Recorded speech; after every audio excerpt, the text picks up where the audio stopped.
Hello guys! For today's video, magluluto ako ng sinigang na pata ng baboy.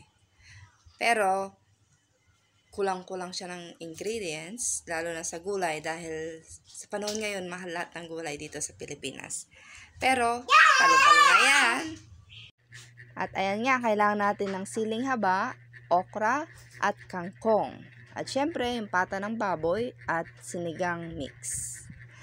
Ayan, let's begin! Una, kailangan natin hugasan yung baboy at pakuluan. Siyempre, alam naman natin na ang unang kulo ay kailangang itapon para mas healthy, matanggal ang mga dumi sa sabaw ng baboy. Okay, ayan po, nakikita nyo po, binuksan pa yung gripo at itatapon muna yung unang kulo ng baboy. At susunod po dyan, pagkatapos natin itapon yung unang kulo ng baboy, ay lalagyan natin ulit at pakukuluan.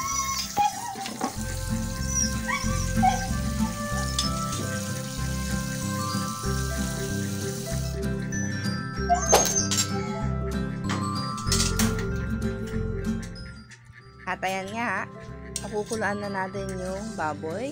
At sa ngayon, ayan, tinatanggal-tanggal pa yung mga ibang dumi sa gilid ng kaserola.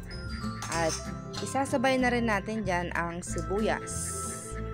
Ayan, sa pagpapakulo para sumipsip yung lasa ng sibuyas sa baboy.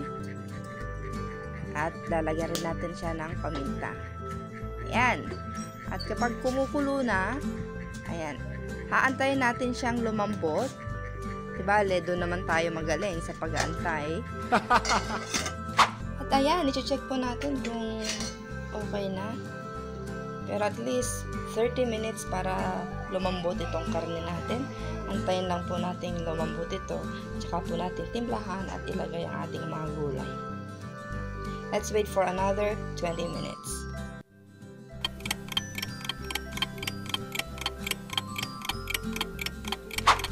At ayan nga, tingnan na natin siya. Ayan, kulong-kulo na siya. Halos maubos na yung sabaw.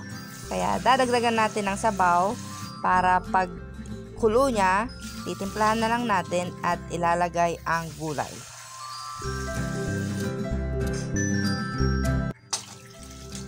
Ayan, halu-haluin po natin para mas lalong kumalat ang lasa.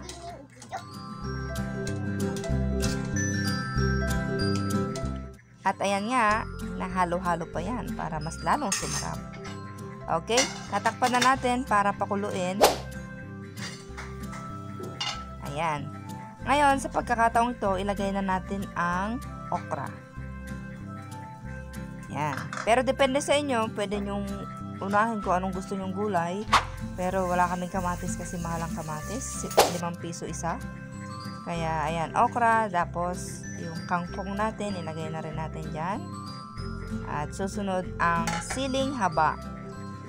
Ngayon, tres isa yung siling haba, pero gusto namin medyo maanghang. Kaya, ayan.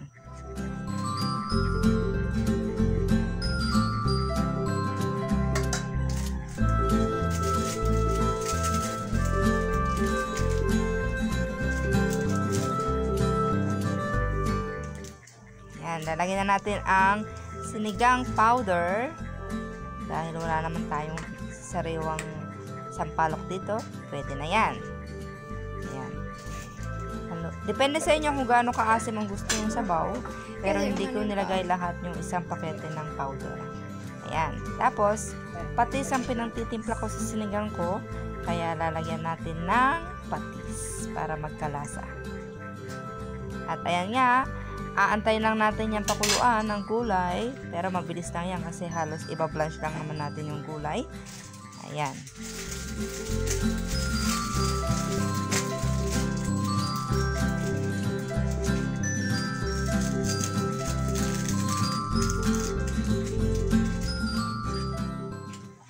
At ayan nga, medyo halu-haluin natin siya para humalo yung sinigang powder mix sa sabaw o sa karne at sa mga gulay natin. Yan, medyo malapit na siyang maluto.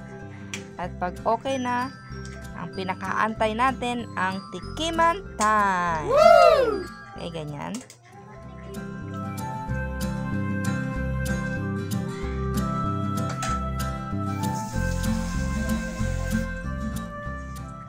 At ayan nga, medyo nagdagdag pa ako ng sabaw dahil may pata kami para mas marami siyang sabaw na maipon. Okay, at ayan, tatakpan na natin. At yan, tikiman time na. At ayan, patayin na natin. At yan, titikman na natin kung okay ang asim at lasa niya. Ayan, asim na asim naman si Madam.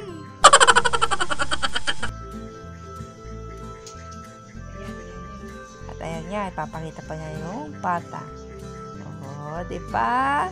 Talo-talo na yan kahit walang kamatis yan. Dahil maasim na dahil sa sinigang mix. At isang tikim pa yan. Ayan, okay na. At yan lamang po. Thank you for watching. Don't forget to like, follow, and share the video.